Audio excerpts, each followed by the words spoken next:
Hare Rama, Hare Ram, Ram Ram, Hare Krishna, Krishna Krishna, Hare Hare, Hare Ram, Ram Ram, Hare Hare.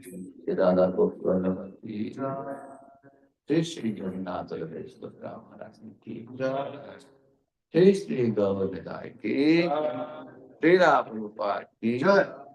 Ave Jagannath Baladev ki jai.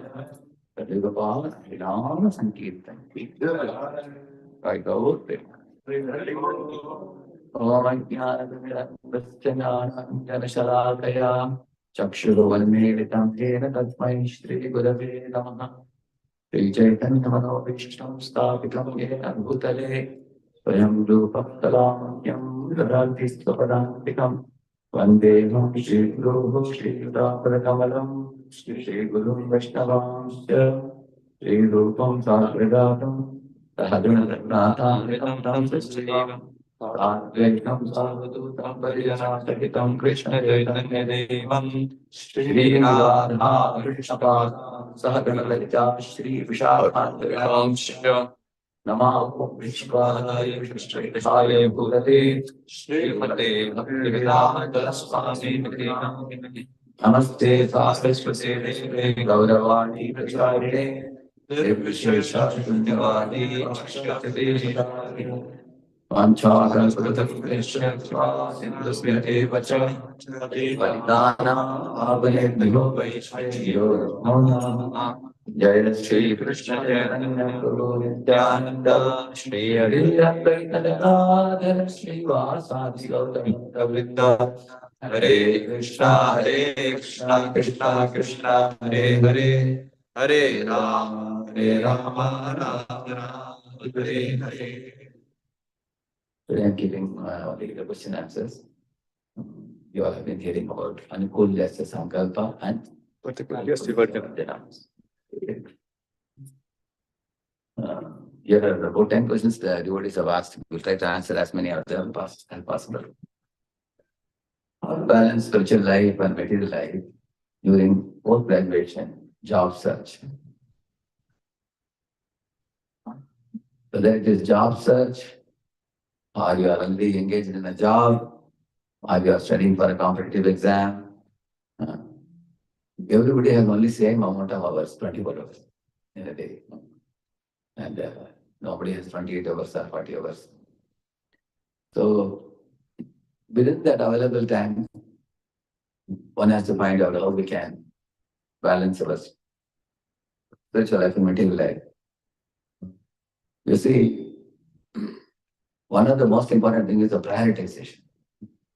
What is priority? In spiritual life, the priority is completing 16 rounds. Top priority. After completing 16 rounds, if you can, hear the Srimad Bhagavatam class daily, half an hour at least, half an hour to 45 minutes or 1 hour. That is second priority. Then third priority, artis. You can do the artis. It's very good. And if you can do these three things, then the fourth priority, going out and renounce and gifts and book distribution, rendering some seva right now. So these are all the priorities in spiritual life. In case your job search demands that in a day you are 15 hours engaged, going for interviews, frantically searching job, and applying, super busy, do the minimum first. Chant your rounds. Fixed number of rounds every day. Like for example, examination time, 1 week there's examination. Boys are busy. They may not attend the artis. They may not attend even the class also. They may just attend chanting and go away. Just to do your minimum chanting and then go for your exam. After coming back for a change, maybe you can take a little rest and then get up and read half an hour Prabhupada book and then get into your study for the next day. That's what we do. So, similarly, for example, I am going to some temple.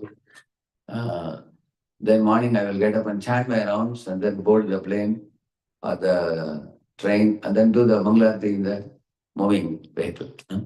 You can do that. Sometimes we do like that, especially when we are traveling outdoor. Chanting is top priority. Nam japa. So, and in material life, what is the top priority? Definitely Everybody has his duty. Arjuna was a warrior, he had to fight the battle. You're a students, you have to study your subjects.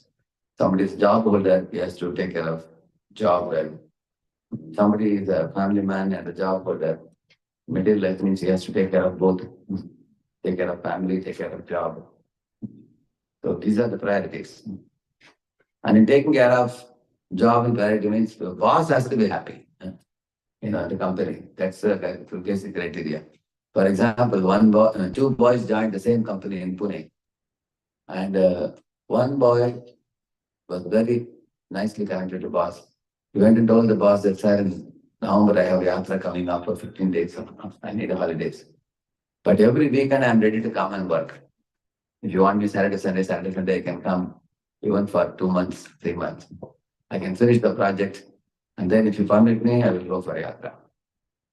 The boss was so happy, he said, I also can come the weekend, Saturday, Sunday. Let us both work together and finish it.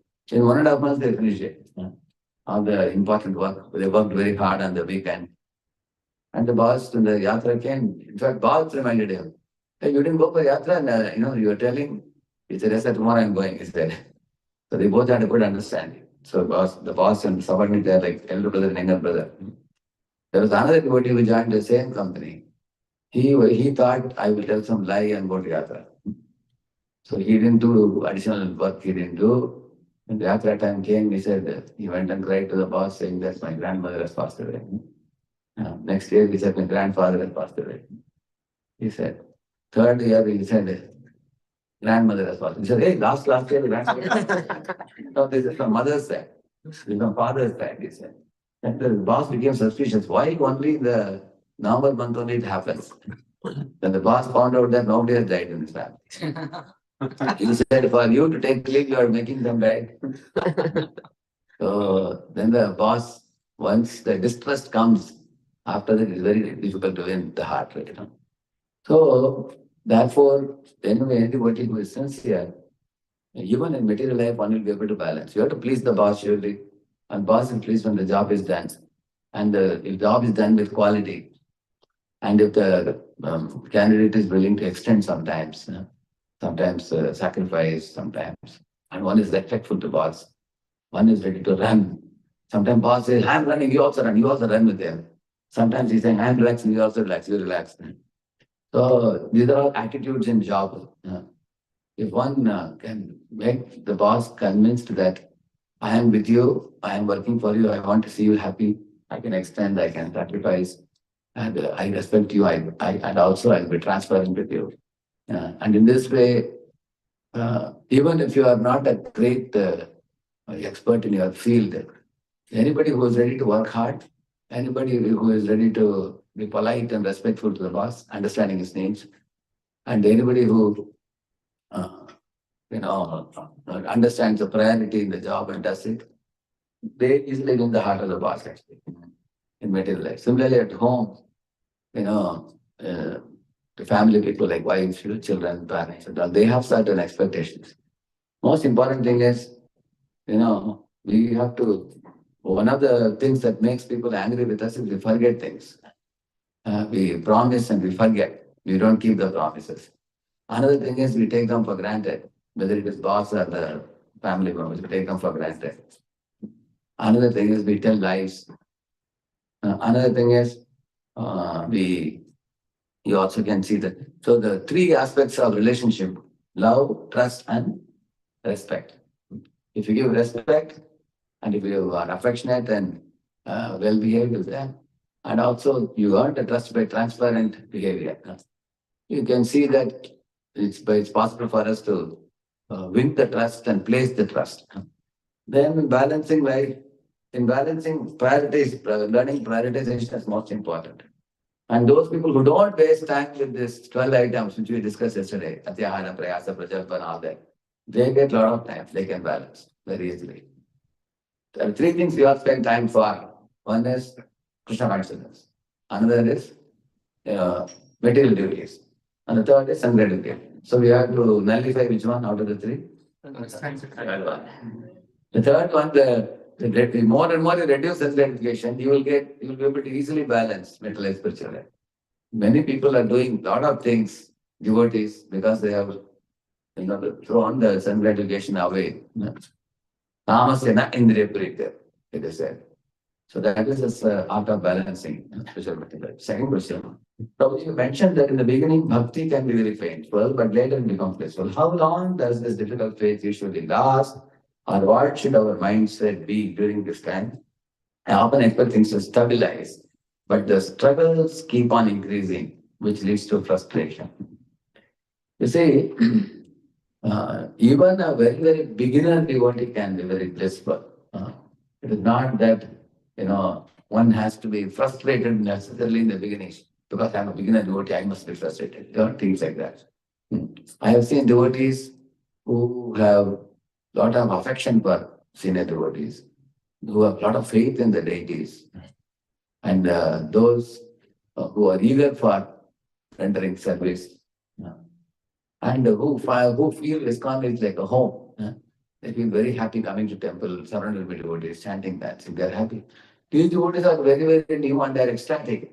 And I have seen people who have spent 10, 15, 20 years also very morose and bold in spiritual life, because it's not the number of years that makes the difference. It's the right attitude. Utsahan, Nishchaya, Dhairya.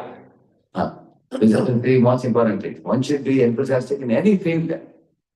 Imagine you're a businessman, you're sleeping in your shop on the table, and you put a board, any item you want, please wake me up. And another shop, the man is welcoming the customer and giving him a seat. So tell me, is it this product, which one you want, please tell me, which shop will anyone go? Second shop, is it not true? So we have to be enthusiastic, whether it is material life or spiritual life. And Nishchaya, Dhairya. So enthusiasm, determination, and faith, patience is required. So determined faith is required. You know the story of the sparrow, which was trying to dry up the ocean to get her eggs back. And she was just picking up little water droplets in the beak and going and dropping it and coming. Intelligent person can say it's impossible. But Garuda took notice of that. And Garuda came down and told the ocean, why have you taken the eggs of this bird? Give it back. And the ocean immediately returned it back. The ocean remained as it was, but the bird got her eggs back. Similarly, the model of this story is the sparrow is like tiny jivas like all of us. And the eggs are the Krishna consciousness that has been covered over by Maya. Maya is the ocean. And when we are sincerely trying to get our Krishna consciousness back, Garuda like Prabhupada, great acharyas, they will come and, they will come in our life and then order Maya to give it back. Because they are all the messengers of Krishna, acharyas and everybody. So in this way, we can get our Krishna consciousness back. And how did the bird get it back? By persistent, determined efforts to be Krishna conscious. That is how. Because Krishna says, Mameviye prapadyante maya metam tarantyate. We cannot dry up Maya, but we can surpass Maya by Krishna's grace. Krishna can uplift it. Like, if waves are battering you, you board a helicopter flies above the waves, so you will not be battered by the waves. Sroto ganapta maranam bhajavasudeva. Like that they say. So, in this way, your spiritual life can be, and also one should be patient. Like, Prabhupada gives an example, a man is married to a woman, and then eventually 1 or 2 or 3 years they get a baby. So she serves the husband and then wins the heart of the husband, and husband pleases the husband, gives her the seed, and then she gets a baby. Similarly, one should serve the Guru and win his heart and earn the blessings, and then the heart will blossom and prema will be experienced. So one requires patience. One boy came and said, only 3 months I'm planting such a lot, I'm not getting tears in the eyes. My hand is not standing on end. I said, in 3 million lifetimes you are enjoying self-gratification. What about that? They've been wandering in different bodies. You don't think about what mistakes you have done. You are only demanding Krishna, give me your darshan. So, genuine devotee is always remorseful and repentant. And a devotee feels, I don't deserve anything. Honestly speaking, if you ask me, I am already happy that Krishna has allowed me to live with devotee in ISKCON society. It's a beautiful society. Proper books are available, prasadam is available, darshan is available, chanting japa is available, and all around devotees are there. Even in the material world, I feel I am in a ship of ISKCON, safely kept inside. And I just have to continue these practices and we go back to Godhead. So what is lacking in our life? Nothing is lacking. Only it's our naughty mind that keeps throwing unnecessary expectations due to materialistic consciousness. So we have to have the right attitude. One example I'll tell you, this will help you understand the attitude. One boy was working in near the Pune temple. There was the MG Road, and there was a small computer farm. Just about 15 people are working in that farm. It's a small farm. The CEO of the farm was sitting in his cabin one morning. This boy came at 9 o'clock, and then the boss said, "Today the watchman is not coming." So he's the one who sweeps the office and keeps our papers which are littered here and there, keeps in proper place. So he told this boy, "Can you please clean up the office a little bit? Today it's not going to come watchman." So the boy said, "Sir, I have not come early to sweep. I have come early to do some work. Yesterday's work was pending. I have come early." And then he said, then he sat and started doing work in the computer.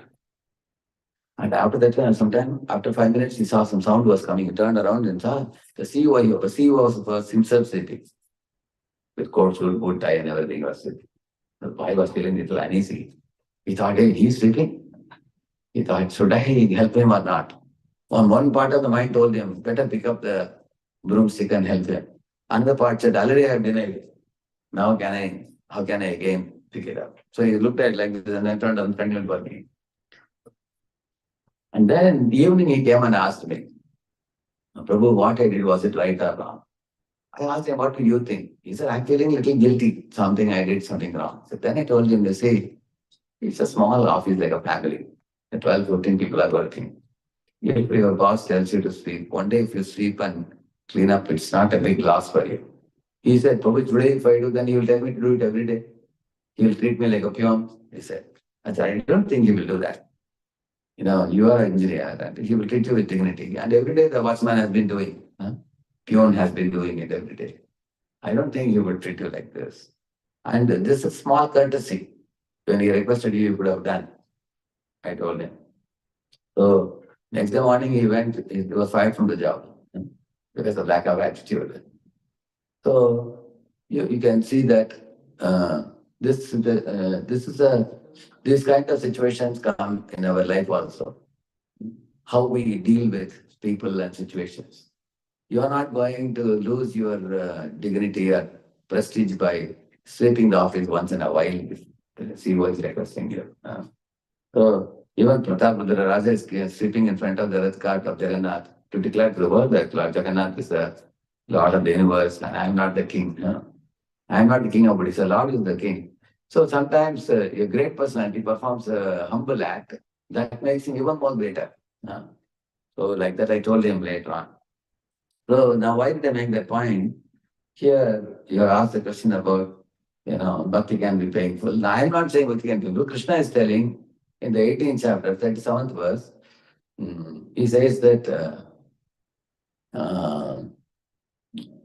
Yat Vishamiva, he says, Yat Vishamiva Parinamo Amritopamam Tat Sukam Satvigam Proktam Atma Bhakti Prasadajam, he says. So Krishna is saying that, my dear Arjun, Yat Vishamiva, the beginning it's like Visham, which one? Rising early in the morning, standing 16 rounds, climbing mountain. But Parinamo Amritopamam, the result is Amritam. Amritam means it's eternal, everlasting, imperishable, joyful results. If you do this. Just like, for example, if you study from the beginning of the semester, when the examination comes, it's like Amritopama, very joyful, because you studied nicely. Somebody didn't study whole semester. Before the day before exam, you are trying to read the book. Book is like a bulky pillow, and you keep it on the head and go to sleep. You can't study because you haven't prepared. Then exam would be miserable. So in the same manner, spiritual life, those who have done the homework, they will be jolly at the time of death. Because they have done the homework, they have become purified, they have awakened love for God, and they have won the blessings of the devotees, and the Vaikuntha plane will come and take them very happily. But those who have failed to do that, surrender to the Lord, They have been running behind sense gratification here and there, getting whips and kicks and punches and pounds and everything. At the time of death, they lose the plane. They don't get to go back to God. They have to be reborn again in another body because they have accrued many material desires. So that is why he says like that. So it's not that necessarily beginning has to be suffering. How long does this difficult phase usually last? It's not that it's the same for everybody. It varies from person to person. Very simple answer I can give you. You surrender and it won't be painful. Anyone who is willing to surrender more and more, it becomes more and more blissful. So, and then one point he has made, I often expect things to stabilize. No, things will not stabilize in material world. Struggles will keep on increasing. And in fact, you need not be put into frustration when struggles come. Krishna says, whenever there's a struggle, remember me and I'll be right next to you to lead you like parents lead a child. Like a toddler cannot walk on his own, but the mother or father, they lend their fingers to walk. Krishna never told Pandavas that, Pandavas, you are my devotees, you will have no problem in material world. I'm like bodyguard. Don't worry, no problems will come. He didn't say that. He said problems will come, not the problems may come. Problems will come. That's material world. But if you call out my names and if you remember me, then I am there to guide you, support you. I'm always when Krishna did support the Pandavas because Arjuna went to seek help from Krishna in Dwarka and Krishna became his charioteer. Draupadi called out the holy name and Krishna left Dwarka and instantly appeared in Hastinapur and helped him. In this way, Lord is always available for his devotees. Probably call out his name and remember him. And also, even after calling the Lord and praying to him, if sufferings are continuing, then we should know that I need the sufferings for my purification. Lord's eyes are witnessing that I am suffering and he is not rectifying the situation instantly. That means he wants to purify me. For example, demigod learned to pray to Vishnu. My dear Lord, this Hiranyakashipu is creating a lot of trouble. We are all miserable, our lokas are all burning and we are worried what's going to happen. It seems he is going to devour the whole universe. Lord said, Shanti, Shanti, Shanti. Very peacefully. Don't think I am not aware. I am aware. The Devatas are not doing. You are aware? If you are aware, what are you doing? Lord said, when that pure devotee Prahalad will be teased by Hiranyakashipu, at that time I will appear and I will destroy Hiranyakashipu. That means Lord said, not that you guys are suffering and crying out, I'll come. I will come for whom? Your devotee Prahalad. And that means that's going to take some time or it's going to happen instantly? Sometimes. It's going to take some time. That means Lord said, it's going to take some time and you will be miserable. And why you should be miserable? Because you are too much into sense gratification. Therefore, this misery is good only for you. Like for example, anybody who eats a lot of sweets, they have to eat a lot of bitter medicines, Ayurvedic. And the fellow is saying, doctor, why are you feeding me bitter medicine? Because you've eaten too much sweets. Now you have to compensate for that. Correct, no? So, whenever suffering comes in our life, we should not panic. We should think that I pray to the Lord for help. The Lord will also help. I generally tell the people, do hard work, smart work, teamwork, and hard work. Four work. Hard work, you all know very well, everybody knows. Hard work means just to get into work. Smart work means come up with creative ideas or consult intelligent people. Come up with out-of-box thinking ideas, how to solve the problem. And teamwork means you need relationships. With a team of people help you to solve a problem or do something, then you can progress very quickly. So you can take help of a team. Like Mahaprabhu called the Gundicha Mandir Marjan. He cleaned everything. So you get a team. For that you need relationship. Hard work means prayer. After doing hard work, smart work and teamwork, the only thing that remains is prayer. Prayer means the difference between what you can do and what God can do. That's prayer. So many things are achieved through prayer. Humanly impossible things can be achieved through prayer. Pray to Lord. And after doing this, the devotee knows, now I have done my best work. So do your best and let Krishna do the rest. Please always repeat. Do your best. Do your best. And let Krishna do the rest. Let Krishna do the rest. Where there is the will, Where there is will, Krishna shows the way. Krishna shows the way. Tadami buddhyogantam. He will show the way. Correct now? And you have nothing to worry because See, after I have done something, the best work I have done, if results don't come, that means I know that this is what Krishna wants for me. Krishna doesn't want me to get the result in this way. Then I should be happy with that. I'm contented because only you should lament if you have not done your part. If you have done your part, you should be happy. Krishna always does his part. He knows what is to be done. You don't have to tell him. Third one. Also, due to my own instability in spiritual practice, I am unable to help or share Krishna consciousness confidently with other students in college. How can I overcome this hesitation, Prabhu? Very sincere question. None of us can say that I am a pure devotee, that I can preach to the whole world now. Prabhupada said that, you should either be a pure devotee or be a struggling devotee, sadhaka, making an effort to be pure. Both are qualified to preach. One who is already pure, one who is struggling to be pure. So, sadhaka, one is engaged in the proper activities like rising in the morning and chanting and attending the artis and hearing the class and studying Prabhupada books, living in company of devotees. Even after doing this, in case we are unstable due to our own impurities, our lower nature. So, still one can represent Prabhupada and is gone and go out and distribute books and preach. So you can distribute books, but if you have to sit on the Vyasasana and speak, then one has to certainly have a certain standard of purity. Not that one is all the time, watching adult content and pornography and everything. And then he's sitting in the Vyasasana and speaking very big words. One cannot speak. So in our, according to Pune system, we don't allow a boy to be a mentor if he himself has a loose hand and he can't control his watching such content. If a boy is watching those things, we tell the boy, you don't take mentoring and all, but you can go for distributing books. Go out and distribute books. You can participate in Harinam Sankirtan. You can do dishwashing, cleaning, and other things you can do. You can do that type of services. Because certain amount of purity is certainly required for us to be able to represent the movement, spiritual movement. And here's another fourth question. As you mentioned, we should not take material life seriously. If you are not doing well in any part, you can improve later, but we should not work hard to cope with the competition. Is there any specific time or hours you recommend to spend so that we can balance spiritual and material life? Yeah, that I can show you what Prabhupada says in the Psalm canto just now. Just a minute. How many hours you should work? You directly hear from Prabhupada now.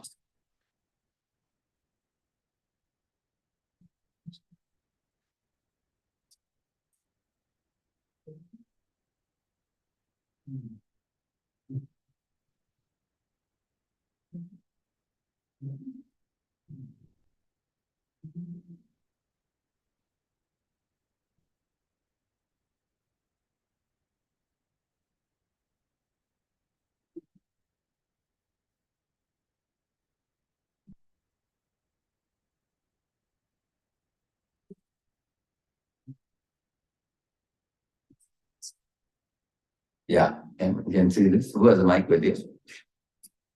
Okay, read it from here. Okay, read it. Give the mic. A human form of life. Mic, you don't have one more mic. You don't have. You can take this one. Take it. Take this. Human form of life is meant for liberation, but unfortunately, the influence of Kali Yuga every day, the Grihasthas are working hard like asses. Early in the morning, they rise and travel even 100 miles away to earn bread. Especially in Western countries, I have seen that people awake at 5 o'clock to go to offices and factories to earn their livelihood. People in Calcutta and Bombay also do this every day. They work hard in the office or factory, and again they spend 3 or 4 hours in transportation return home. Then they retire at 10. Then they return at 10 o'clock and again rise early in the morning to go to their offices and factories. This kind of hard work is described in the Shastras as the life of pigs and stool eaters. Now they ho deha bhakshanam.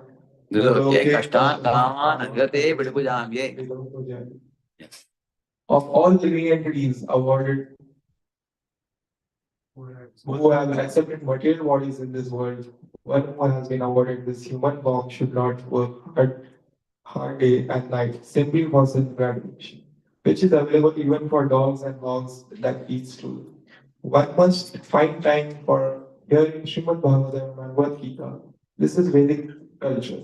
One should work hard 8 hours at most to earn his livelihood. How many hours one should work? 8 hours. At most 8. At most? 8. So I'm not saying this. Who says? Yeah, go ahead. And either in the afternoon or in the evening, a householder should associate with devotees to hear about the incarnations of Krishna and his activities. And thus he gradually liberated from the clutches of Maya.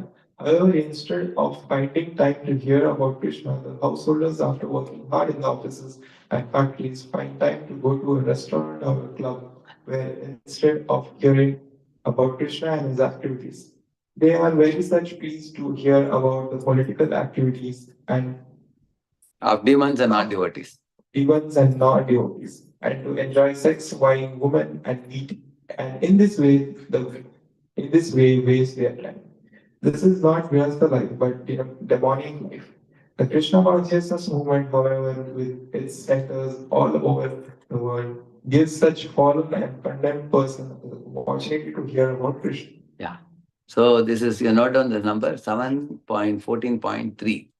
This is the 7.14.3. Prabhupada purport where you get this information.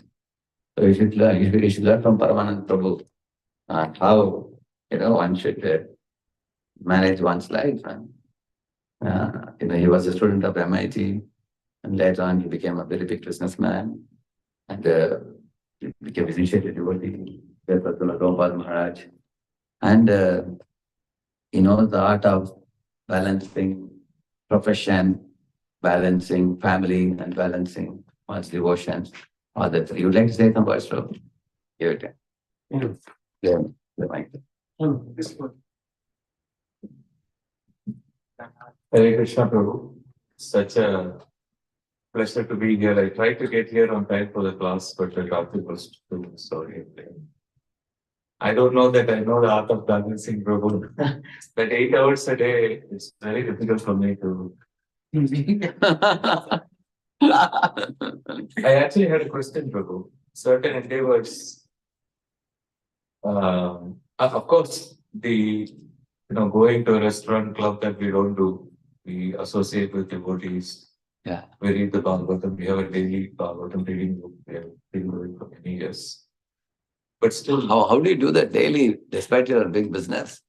You have a habit of doing. You also heard you do the chanting also, no? Together with devotees, and then the yes, Bhagavatam also. It's a daily practice. You're doing it how many years for the last? the daily chanting we have been doing since the beginning of COVID. Mm. Srimad Bhagavatam we started a couple of years before. Yeah. And it is half an hour or how long it is? Bhagavatam reading is half an hour. Right. Chanting is half, morning and evening. Correct.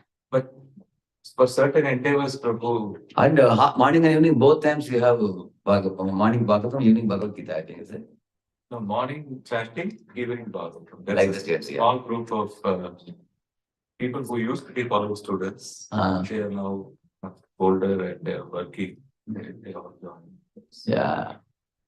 Prabhu, my question is that 8 hour for certain endeavors, it's very difficult. Prabhu. Yeah. Like just my flight from Abu Dhabi is 14 hours. No, but you are not just sleeping in the flight. I know how active you are. You know how to utilize your time, correct? No? So actually, when we are then we have the three responsibilities. We have devotion, we have profession, and we have family. I generally tell the people morning for Krishna, daytime for profession, and evening for family. Right? No? So you definitely know the art of balancing, because you went from in a small business, then bigger and bigger and bigger business, but you are the same person. You didn't change. You remained a devotee, and you are in touch with the spiritual master. You are attending very vital retreats and everything. And you are also not just practicing, you are preaching to many people. I heard in MIT, when you were a chaplain also in MIT, and your Guru Maharaj was telling that you preached to some 30, 40 students and made them all Pakka devotees. When you moved to Singapore, all of them moved with you. I heard so much you earned their affection. So that was very amazing for me to hear how, for these fellows working in America to, close down their job or business and move to Singapore is not an easy thing. So that kind of cultivation to do in people and win their heart requires a lot of time, attention, devotion, and transparency and everything, which doesn't come just like that unless you have practiced Krishna consciousness very sincerely. Very wonderful. Prabhuji, due to his humility, is speaking like this, but his heart is given to Krishna, and along with that, he also does business. He just now finished the retreat program. Is it? Almost 25 schools, all Western. Huh? 125. 125. I forgot Krishna. Thank you. I'm so sorry. Sorry. Yeah. So That boy says, Jai Krishna Bajai, say Badaksha, very intelligent. and almost everybody is understand. Actually, he's intelligent in both. He's intelligent in Krishna consciousness, intelligent in, he knows how to dive in the material world and make the best out of material world and spiritual world. So, what to speak of boys who are just finishing an MS in US or PhD and then getting into a company job, and you wonder, how am I going to balance my life then? Somebody who is balancing a huge business, employing thousands of people. You can see them how they can be so Krishna conscious. So I would suggest this devotee, whoever has asked this question, to look for such examples of sincerely practicing very advanced businessmen and devotees. In ISKCON, there are many people. So my request to Paraman Prabhu is you should make some videos about right from the college day up to now, how you grew in your Krishna consciousness, along with taking care of your material success also. And that will, I can circulate it to 25,000 youths in India who are chanting 16 rounds. And we have another 1 lakh youths chanting some rounds in India. So we have a network. I can send them. They should see it because we are brahmacharis, we are a small number. We are not even in ISKCON. Gaurav Prabhu recently said the number of brahmacharis is 0.01. He was selling in ISKCON, not even 1%. But those who are going to be entrepreneurs, those who are going to be working, people like you have to be a guiding light for them. And especially, of course, you are already guiding light by your example, but you should not be so humble that you don't speak to people about this. Because you have spent, how many years ago you were in MIT studying? 2007. 2007. Yeah, it is close to 18 years, let's say. So give one big applause for Prabhu. Very good. I answered 4 questions. From 5 onwards, 5, 6. So there are more questions which I will answer. See, I do Bhaktavali on Wednesday, Thursday. I will send information to Raghav Gopal Prabhu and Sundaranand Prabhu. And whenever I am answering, the same time I try to answer in my travel in US. Then we will proceed with further questions. I definitely want to answer all of your questions, and I will do that. Prabhupada ki.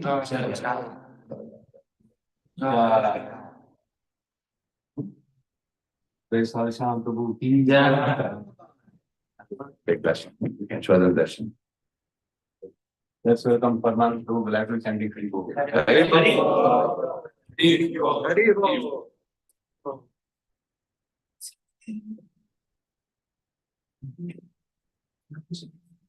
To those who do not know Paraman Prabhu used to be here at ISKCON Boston. He's the devotee who got cultivated here at ISKCON Boston. When he was studying here that time, he used to render community devotional services. Prabhu being male devotees, sometimes people feel that male devotees don't enter into garland making. But he was the one who used to come here about hours and hours. He used to sit and do the garland making. Really? And it's one of the wonderful examples you can see. Yeah, so that's one of the you also helped in cooking also. Yeah, you were there in the cooking, like assisted cooking and of course, apart from many intellectual services, what he has done at MIT, very brilliant and amazing and outstanding and remarkable services, which is very difficult to do for anybody. He has done all those services, at, while he was studying at MIT. Yes, and apart from that, legal services also. Then people think that, oh, what is it? Only intellectual services to be done. But he has done a lot of many legal services. Like, that's who is like that his caliber. That is the typical of great souls. Yes. Typical. So all the devotees, we can take such inspiration that it's not that that only certain kind of services we should do. We can do any kind of services. And Krishna, how reciprocates, happens. Like our Prabhu is one of the wonderful examples. Yeah. Thank you, dear Prabhu. And Isola Ramapada Maharaj told me you should invite him to give a lecture, he was telling, to youths here. And I was thinking you are settled in Singapore. Yesterday only I came to know from Radheshyam Prabhu that you also come here also. I come, Prabhu, I come every quarter or so. I just want to say all this, I'm highly undeserving. Making garlands is such a blessing, Isn't it? Isn't it? Yeah. For when we first got married, Prabhu, me and my wife, she is very artistic. She has very talented hands, and I have these big clumsy hands. But when you make garlands for Radha Gopival, it has to be symmetric on both sides. Yeah. So our harmony in the initial days was working hard to make sure my side and her side look the same, in spite of differing hands and differing talents. So much appreciate that you gave me so many services. Anamali Prabhu is extremely inspiring. Yeah. He is so committed. He moved into the temple with his family. Yeah. He still. He still is here. Not as committed like me. It's very special. Of course, what to speak of Radheshyam Prabhu, such an inspiration. You are Prakad Govindan. You are from which? You are from Andhra, Tamil Nadu. Tamil Nadu, Prabhu. We are from similar backgrounds. So which place you are from? Palakkad. Palakkad is there. Oh, wonderful. Palakkad people, wherever they go, they will hold on to Krishna's lotus feet. They will never leave. I think that's a well-known fact. Gaurang Pujas from Palakkad. I'm related. Is it? Yeah. Oh, Like my father and his mother are related. oh, that's it. Oh, you're saying to Maharaj also, correct? Yeah. It runs in the blood in one way. I was telling the other day, like, in the introduction, it runs in the blood, like, to remain unmarried. Like, his uncle is unmarried, Gaurav Prabhu. So that way, and also doing such outstanding services. Yeah. Recently, I went to Palakkad. I did a program for the congregation there. I asked, where are all the Palakkad Vasis? They're going to cultivate. Wherever they go, they're Krishna conscious. I have seen that. That land it's a holy place also, no? Yeah, it's very amazing. Very wonderful. So, you are in MIT now, they're preaching in MIT. We will need your guidance and how to make devotees like you made so wonderfully. When you are. He is not only preaching at MIT, now he's doing all over the world. He's doing at Singapore, he's doing it now in the Gulf countries now. Now this model. Abu Dhabi. Yeah. So, Yeah, Abu Dhabi, correct. But Abu Dhabi, yeah. Now this Abu Dhabi, I think he grows around because it's he can move around in the Gulf countries. So, Yeah. They have made it global now, not just only one. Yeah. That's one of the wonderful, like, a gift for our response. That's how one thing is local, make it success local, and after that, then Global. make it global. So that's When Radheshyam Prabhu is here, saying I am doing globally is like he just told me 25,000 youths. So it's amazing. Actually, we have made a ISKCON India youth convention. It's like a north, east, west, south, all the devotees together in India. So we meet quarterly, we meet yearly, many meetings we do now. Sometimes if you are in India, we can invite you and you can address. We do programs with 5,000 youths in Vrindavan. We had a Vipla festival in the north. Like that in south also it has started. So Tamil Nadu and Kerala are currently suffering because of the very less youth preaching there. But north and east are going, I mean north and west are going very well. And then the south has to grow still. But many of them are going for jobs. So they need examples like yours. Yeah, you should make a YouTube video and put up on this. Just keep in mind. I mean, one devotee who was such an inspiration for me, who both of you know very well, is Radheshyam Prabhu. Rajiv Srivatsa. I got your number from him only yesterday. Okay. He came yesterday. He is, so simple. Yeah. And he is so accomplished. He started this company AFR Infotech, if all of you don't know. And he took it public in NASDAQ. And out of that money, he gave half of that, which became worth an equivalent, Correct. thanks to the efforts of Gauranga Prabhu, His Holiness Radhanath Maharaj, and all of you. And then he took the rest of the money and he grew it, and he keeps giving and keeps giving. He is always inspiring me to give more, to reach out to people. He's so simple. If you meet him, you will not realize that he's worth $500 million. What he says, if you have 4 business, he will say, start a 5th business and divert that 5th business profits to Krishna. Yeah. That is his style of inspiring people. It sounds like he's moving here, more or less, on a semi-permanent basis. Yeah, So, he's coming to Harvard to study. Especially those of you who are in college or have some entrepreneurial inclination, please. Yes. So what is actually if you put is get in one every bit of that actually speaks about because very interesting. Tirada will feel that you don't believe in the going down. Go to